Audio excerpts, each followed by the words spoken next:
Assalamualaikum warahmatullahi wabarakatuh. Perkenalkan, nama saya Afwa Zumratul Roifah dari PPSI 2019B yang akan membahas sedikit tentang genre sastra Nusantara.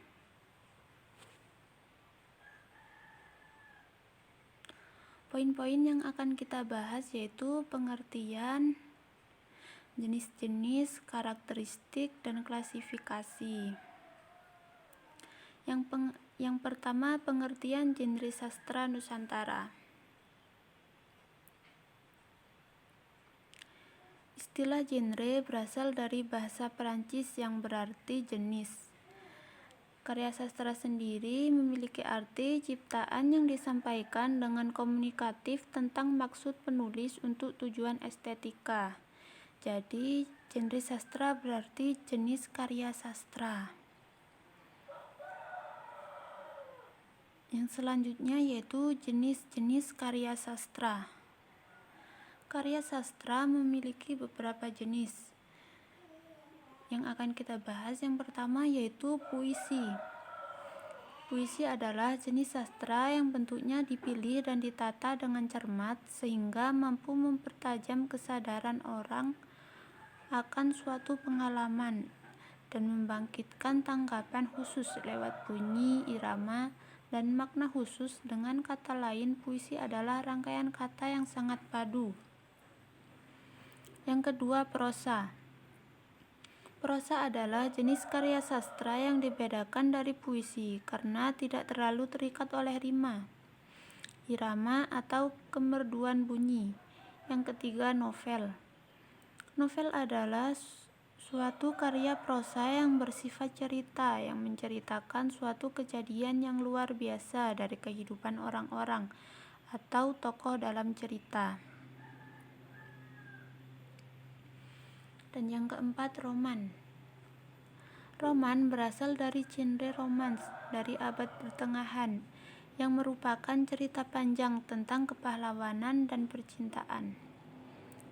Yang kelima, cerita pendek atau yang biasa disebut cerpen adalah suatu karangan prosa yang berisi cerita sebuah peristiwa kehidupan manusia, pelaku atau tokoh dalam cerita tersebut.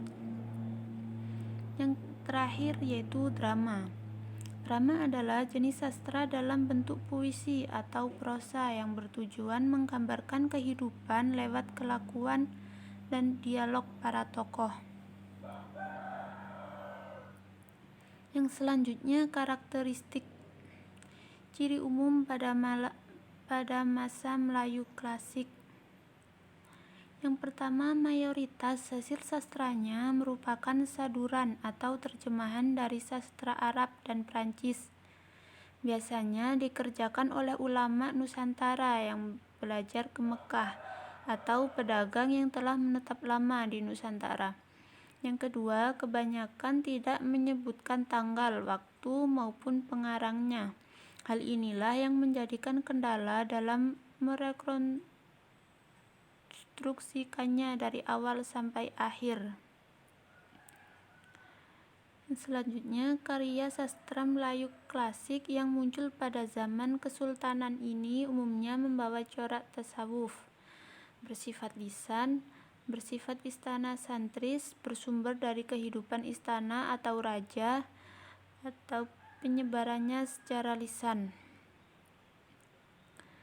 Yang terakhir yaitu klasifikasi. Sastra berdasarkan klasifikasi genre dibagi menjadi dua, yaitu sastra imajinatif dan sastra non-imajinatif.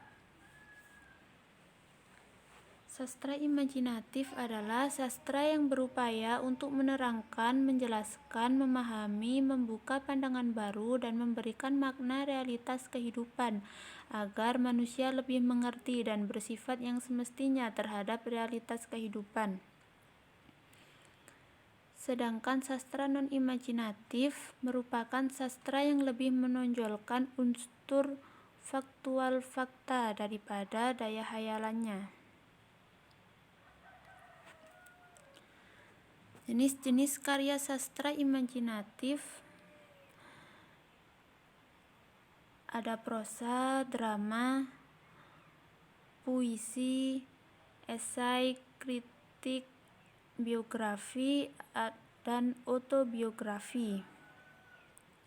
Sedangkan jenis sastra non-imajinatif ada sejarah, catatan harian, dan surat tertentu.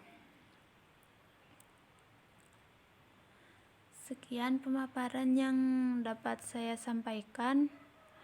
Terima kasih. Wassalamualaikum warahmatullahi wabarakatuh.